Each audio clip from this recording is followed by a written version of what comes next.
Glória a Deus. Nós estamos num processo aqui muito significativo. E quando a gente tem visto o que Deus tem liberado aqui na escola bíblica, quem não tem vindo realmente está perdendo muito, está deixando de crescer e de amadurecer. Principalmente num tempo onde a gente está percebendo uma grande dificuldade de pessoas se manterem firmes na fé. Onde a gente está vendo uma grande facilidade em que lobos vorazes conseguem enganar um rebanho com coisas tão banais, como o Lucas falou hoje aqui na escola bíblica. A gente está vivendo um tempo, queridos, eu li uma pesquisa essa semana, de que essa vai ser a primeira geração que o QI é menor do que os seus pais. Sempre houve uma evolução, um desenvolvimento mental, de visão de vida, mas a gente está vendo uma geração nascendo que vai ter o menor QI pela primeira vez dos seus pais. E por que isso? Porque a gente está vendo cada dia mais uma geração que não está aprendendo a gerar um tempo de conhecimento, de amadurecimento, porque a inteligência artificial está aí para colocar tudo na mão. O que você quer? Por exemplo, se eu perguntar de repente o telefone da sua mãe, de repente você não sabe. Eu não sei da minha mãe. Se perguntar agora, por que eu não sei? Porque eu não preciso saber. É só botar mamãe no telefone que aparece. Antigamente, a gente sabia pelo menos uns 20 telefones decorados, 30 telefones da família toda. Mas por quê? Porque a gente tinha que anotar. A gente tinha que decorar. A gente ia para a escola e a gente tinha que copiar. O professor escrevia no quadro e a gente tinha que copiar aquilo tudo. E aquilo parecia uma besteira. Que perda de tempo. Por que já não dá para a gente? Não, é porque quando você está copiando, você está fazendo conexões neurais, você está desenvolvendo o seu cérebro. Olha que coisa tremenda, eu já falei isso, vou repetir. Quando eu fui fazer meu seminário teológico, eu queria ser pastor. E quando eu cheguei lá, uma das exigências era que você tinha que ter o 2º grau completo. Isso não era problema para mim, porque eu já tinha. Mas eu vi várias pessoas que não puderam se inscrever para fazer teologia, apesar de ter um chamado, mas que não podia fazer uma faculdade teológica, porque não era um seminário comum, era uma faculdade teológica, porque não tinha um 2º grau. E eu achei aquilo um absurdo. Se eu vou aprender a Bíblia, se eu vou falar da Bíblia, até que eu comecei a estudar, até que começaram a vir as provas, e 2 provas por semana, livros e mais livros que você tinha que ler em 15 dias, 20 dias, e aí eu percebi que quem não se desenvolveu intelectualmente na escola não conseguia dar conta de tanta matéria. O cérebro não estava preparado, era igual um obeso que estava querendo, de repente entrou para a academia tendo que correr, nadar, fazer, não dá, não tem como.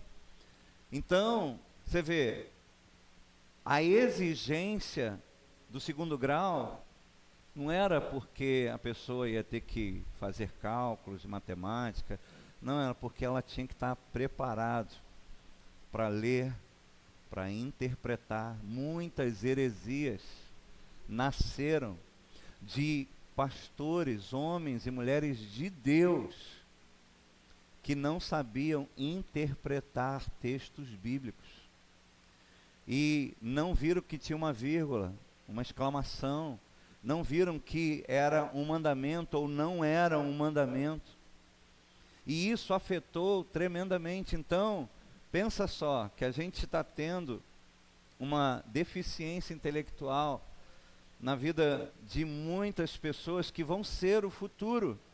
Os professores, os médicos, tudo.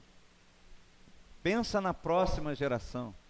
Pensa no futuro que a gente vai viver.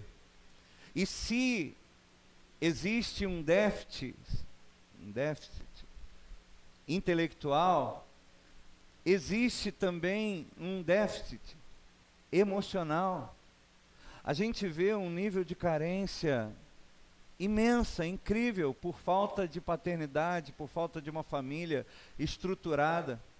E com isso, muitas vezes as pessoas acabam se relacionando por dependência emocional e não mais por causa de propósitos. Então, pessoas muitas vezes estão se envolvendo com outras pessoas com propósitos completamente diferentes. Na verdade, isso nem é levado em consideração, porque importa que a gente está apaixonado, importa que a gente se ama. Mas quem já é casado um pouquinho de tempo sabe que ali na frente isso vai dar ruim. Porque quando a gente quer avançar, o outro não quer avançar. Quando um quer avançar, o outro não quer. Como andarão dois juntos, se pensam diferente, aí começam os conflitos, e aí todo o potencial é desperdiçado, porque a gente poderia já estar rompendo, avançando, e a gente não avança. Faz sentido? É verdade ou não?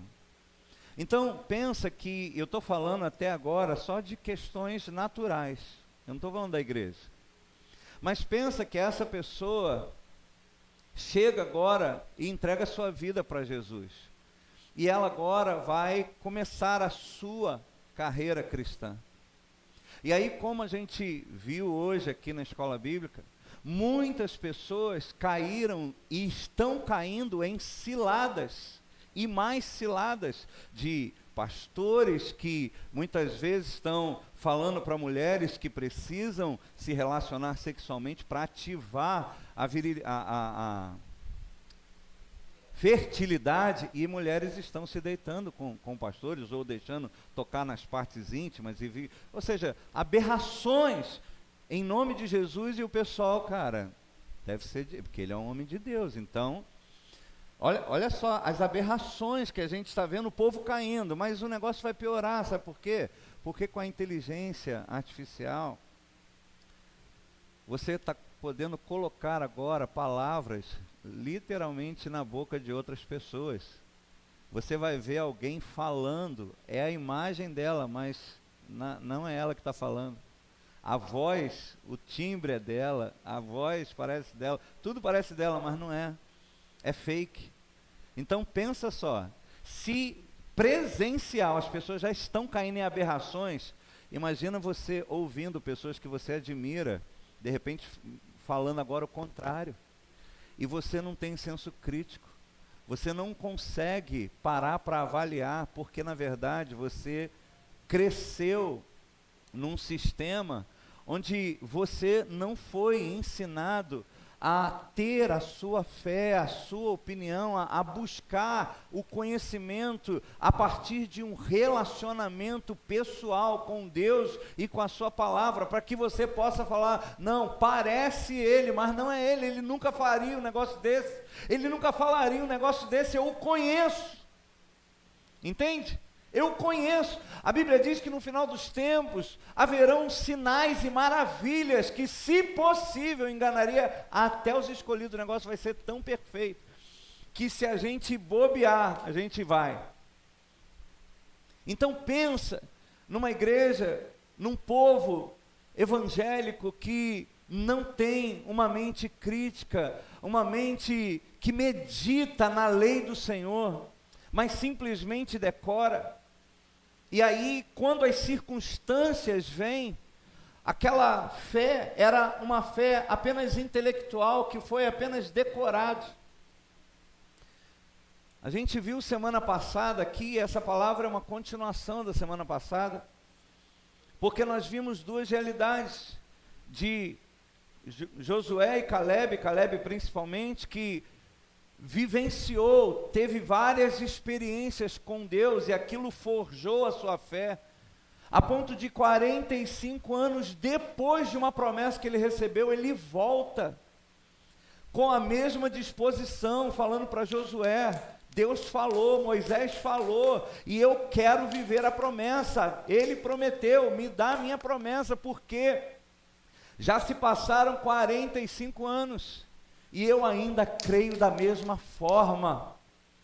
Mas a gente viu que alguns discípulos de Jesus que andaram com ele, que viram sinais, ouviram ele mesmo falando, não foi por terceiro, não foi pelo pastor, pelo profeta, ouviram ele falando, e de repente ele morre, e aí já se passaram 3 dias, e ele não voltou. Pô, a gente achou e a gente esperava, passado, fechou, eu não espero mais, a gente esperava que ele iria redimir Israel. E Jesus teve que falar dele de novo para eles, mas vocês não lembram que Moisés e os profetas falaram sobre esse dia? Vocês não lembram? E começa então a trazer o entendimento de que, cadê todo o conhecimento que vocês têm sobre esse dia? Por que vocês não param para olhar essas circunstâncias a partir... Peraí. O que os profetas falaram sobre ele? Vamos voltar na profecia, vamos ver o que a Bíblia diz sobre esse momento. Não, a gente estava esperando por ele. Ele não correspondeu. E aí, problema, o que a Bíblia diz? Eu não quero saber, o que importa é que já passaram 3 dias e a festa acabou. E aí Jesus teve que abrir o entendimento deles, e aí eles voltam a crer e voltam para Jerusalém. Então ali a gente chegou à conclusão de que não adianta você ter uma fé intelectual, porque se a circunstância mudar, a sua fé vai embora em 3 dias.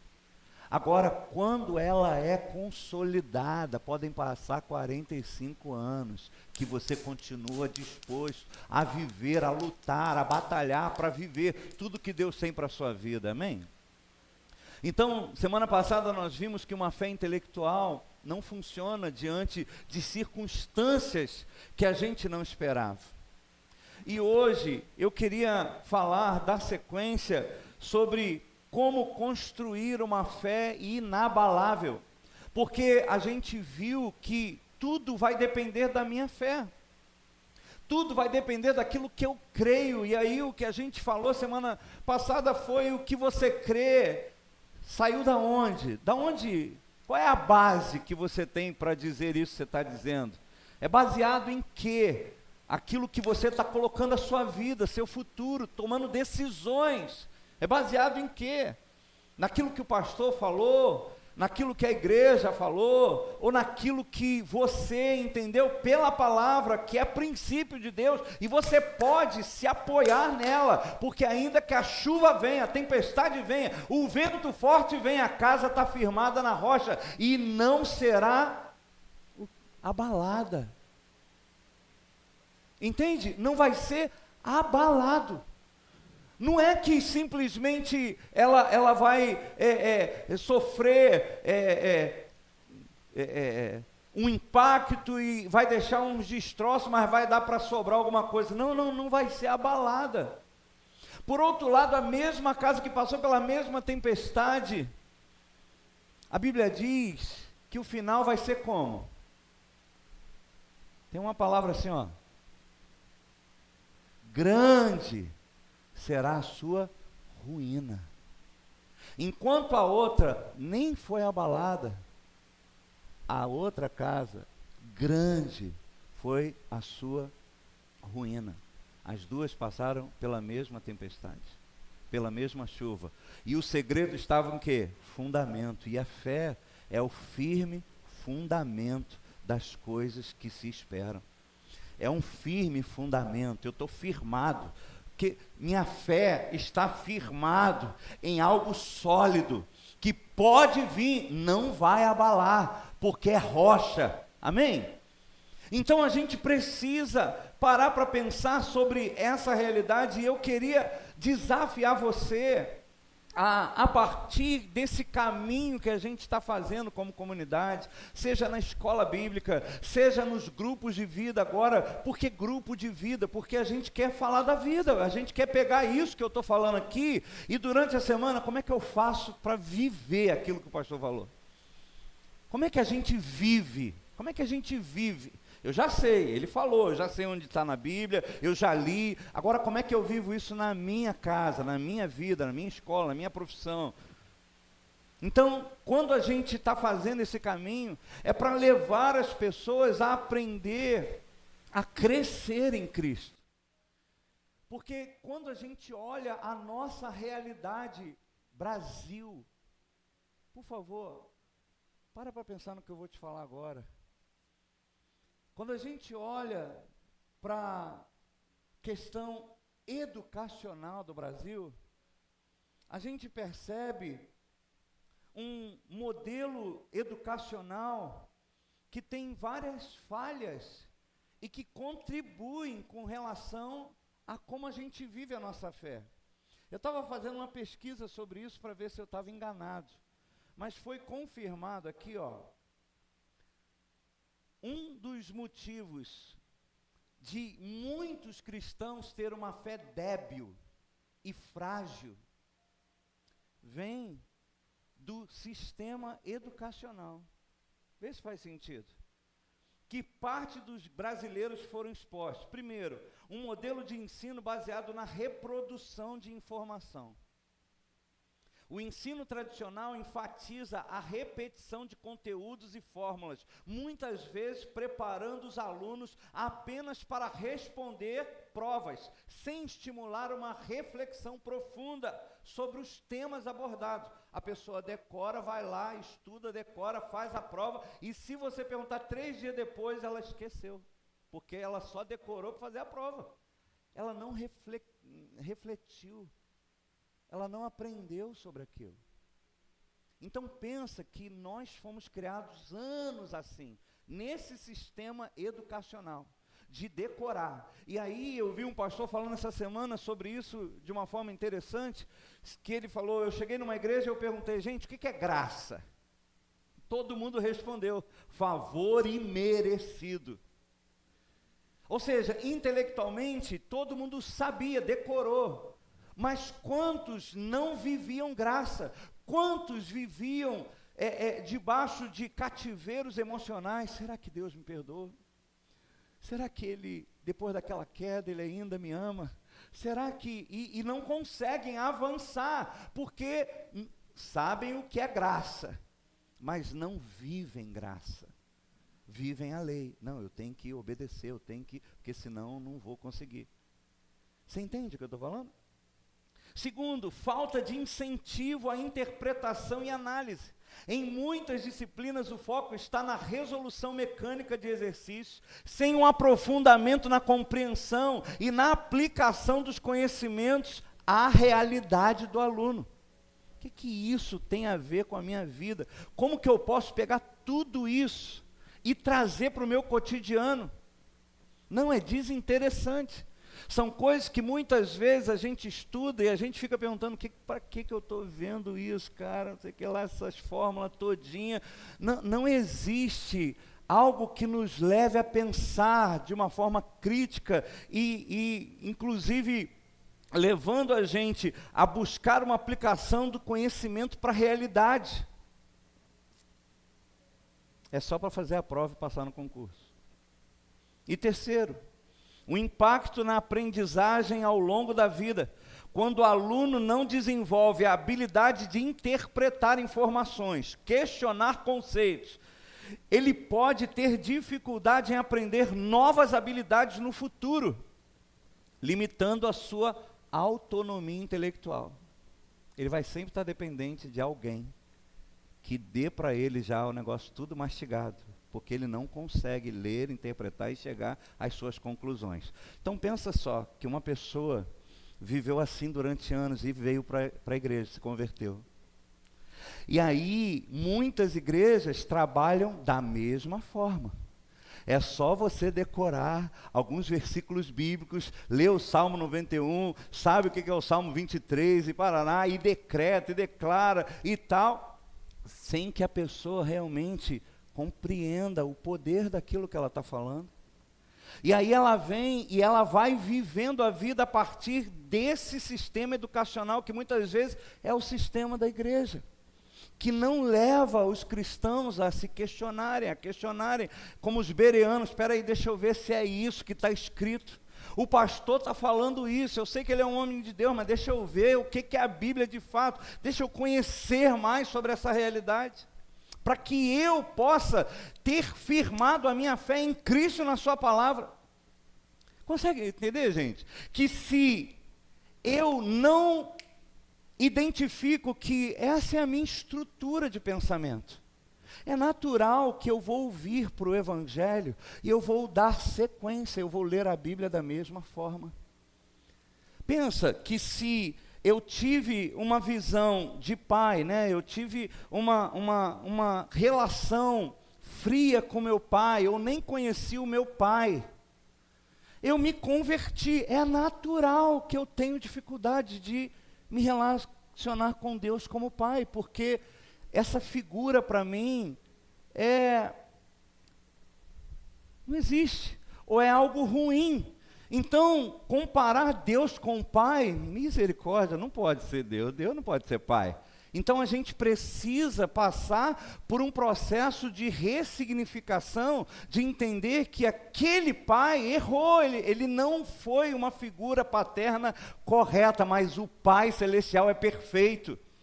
E aí nessa hora a gente então analisa, medita e agora ressignifica isso e tem uma fé, não mais baseada na minha experiência de vida, mas baseada exatamente naquilo que a palavra de Deus diz.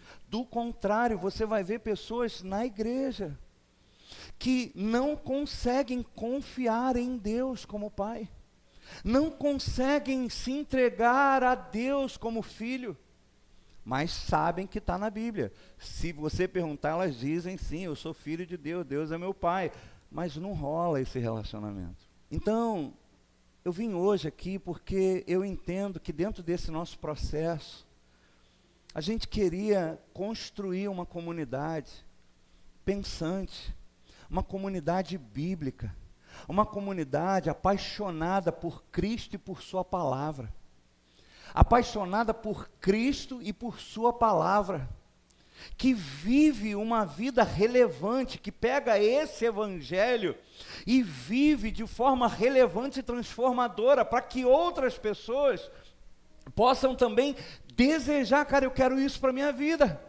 eu quero isso para a minha vida. Faz sentido isso que você está falando, cara, eu nunca parei para pensar nisso que você está falando, da forma como você está falando, porque já traziam uma fórmula pronta para mim, mas dessa forma que você está falando, realmente faz sentido. E aí, quando a gente então para identificar isso, como por exemplo, quantas pessoas a gente vê na igreja que até hoje tem vergonha de orar em público. Se a gente pedir, ora, não, orar, poxa, ora. Mas por quê? Porque o conceito de oração é um negócio assim, é falar com o seu pai. Teve uma vez que uma pessoa me procurou, eu estava sentindo uma situação dessa, e eu sentia essa dificuldade de orar. Mas é porque eu não sei orar, pastor. Eu falei, mas veja, alguém que já estava caminhando um bom tempo, mas não sabia orar. Mas não é que não sabia orar, não entendeu o que era oração. E olha como é que foi interessante. Quando eu chamei para conversar, eu falei assim, se eu não te chamasse, você viria falar comigo? Não, porque eu sou tímido, tenho vergonha. É verdade. Agora, o fulano de tal que é seu parente, você consegue chamar ele, falar com ele quando você está precisando?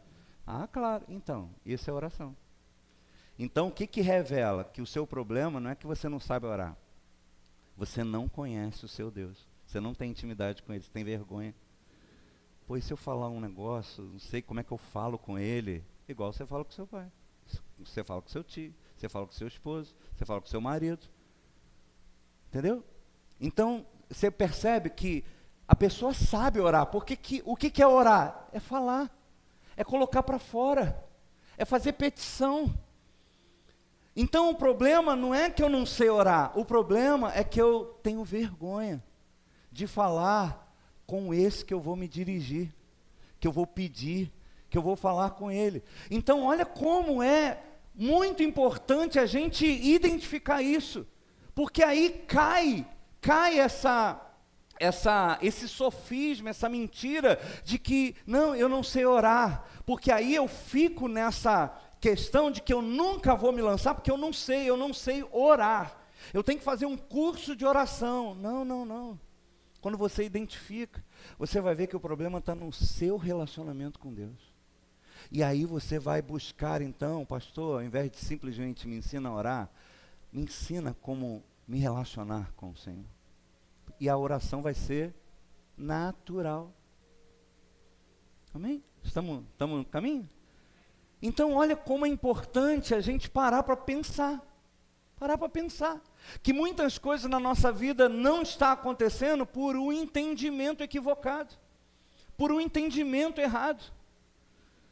E aí a gente bate na tecla de que não vai ser a quantidade de culto, não vai ser a quantidade de experiências que você vai ter, mas quanto você consegue a partir das experiências conhecer o que Deus está revelando para mim.